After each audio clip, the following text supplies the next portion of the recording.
जो भी इंसान अंतिम यात्रा में शामिल होता है या फिर शव को कंधा देता है,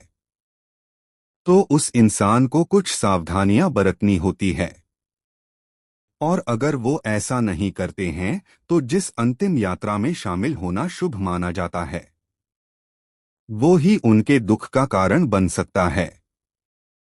आज हम आपको बताएंगे कि आपको अंतिम यात्रा के दौरान क्या क्या सावधानियां बरतनी चाहिए, लेकिन इससे पहले आपको बताते हैं कि कैसे एक अंतिम यात्रा और शौर्य यात्रा को देखने से आपकी सभी मनोकामनाएं पूर्ण होती हैं। कहा जाता है कि जब भी कोई शव यात्रा या पेज और थी दिखे तो उसे दोनों हाथ जोड़कर सिर झुकाकर प्रणाम करना चाहिए और साथ ही सिंह के नाम का जाप करना चाहिए। शास्त्रों के अनुसार जो मृतात्मा संसार छोड़कर जा रही होती है, वो अभिवादन करने वाले इंसान के तन मन से जुड़े सभी दुख और क्लेश हर पर अपने साथ ले जाती है। अब आपको बताते हैं कि एक अंतिम यात्रा में शामिल होने वाले इंसान और अर्थी को कंधा देने वाले इंसान को ऐसा करने के बाद क्या क्या सावधानियां बरतनी चाहिए। ऐसा माना जाता है कि जब किसी इंसान की मृत्यु होती है तो उसके दुश्मन भी उसकी अंतिम यात्रा में शामिल होते हैं, क्योंकि मृत्यु के बाद वो सभी मनमुटाव उस मृत व्यक्ति के साथ ही चले जाते हैं। लेकिन आप में से कई लोग ऐसे होंगे जिन्हें इस बारे में जानकारी नहीं होगी कि अंतिम यात्रा में शामिल होने के बाद उन्हें क्या क्या सावधानियां बरतनी चाहिए। हिंदू धर्म के अनुसार अगर कोई भी व्यक्ति किसी भी अंतिम यात्रा में शामिल होता है और उसकी अर्थी को कंधा देता है, तो उस इंसान को हर कदम चलने पर एक यज्ञ के समान कूदे मिलता है और साथ ही उस इंसान को उसके सभी पापों से मुक्ति मिलती है। लेकिन ऐसा करते हुए आपको यह ध्यान में रखना होगा कि जब आप शव को लेकर शमशान घाट में प्रवेश करेंगे तो वहां आपको किसी भी प्रकार का अनुचित व्यवहार या फिर किसी बात में हंसी मजाक नहीं करना चाहिए। अगर कोई भी व्यक्ति किसी भी तरह के अनुचित गतिविधियां करता है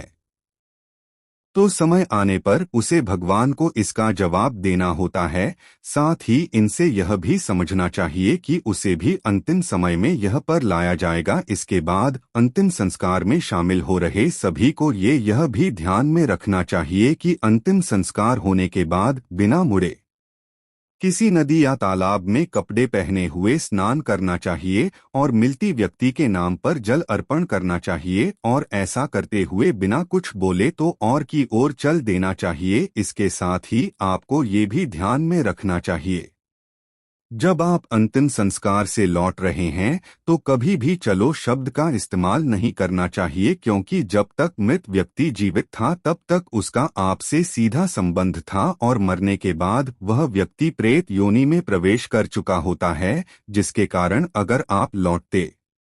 वक्त चलो शब्द का इस्तेमाल करते हैं तो वो इंसान के रूप में आपके साथ नहीं चल सकता है। इसी वजह से शमशान घाट से लौटते वक्त आपको चलो शब्द का इस्तेमाल नहीं करना चाहिए। शास्त्रों के अनुसार एक नियम यह भी है कि जो व्यक्ति ब्रह्मचर्य का पालन करते हैं वह व्यक्ति अपने माता पिता और गुरु के अलावा किसी भी अन्य व्यक्ति को कंधा नहीं दे सकते हैं और न ही किसी व्यक्ति की शव यात्रा में शामिल हो सकते हैं।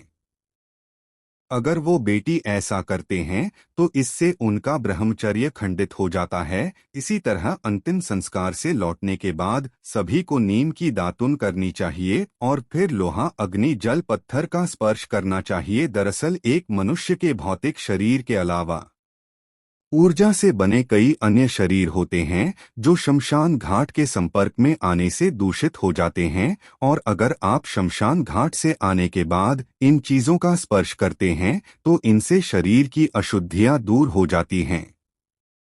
वहीं जो लोग शव यात्रा या फिर अंतिम संस्कार में शामिल होते हैं उन्हें एक दिन का सूतक मानना चाहिए। 100 को छूने वाले इंसानों को 3 दिन का और अर्थी को कंधा देने वाले इंसान को 8 नींद का सूतक मानना चाहिए। और सूतक के दौरान आप किसी भी मंदिर और धार्मिक कार्यों में शामिल नहीं हो सकते हैं और साथ ही किसी भी साधु को दान भी नहीं दे सकते। कोई शास्त्रों में कहा गया है कि यदि हमारे घर के आसपास किसी व्यक्ति की मृत्यु हुई है तो हमें उस व्यक्ति की अंतिम यात्रा में भी जरूर जाना चाहिए और साथ ही जब तक उस इंसान की अर्थी लौट जाए तब तथा में कोई भी शुभ कार्य या फिर पूजा पाठ नहीं करना चाहिए।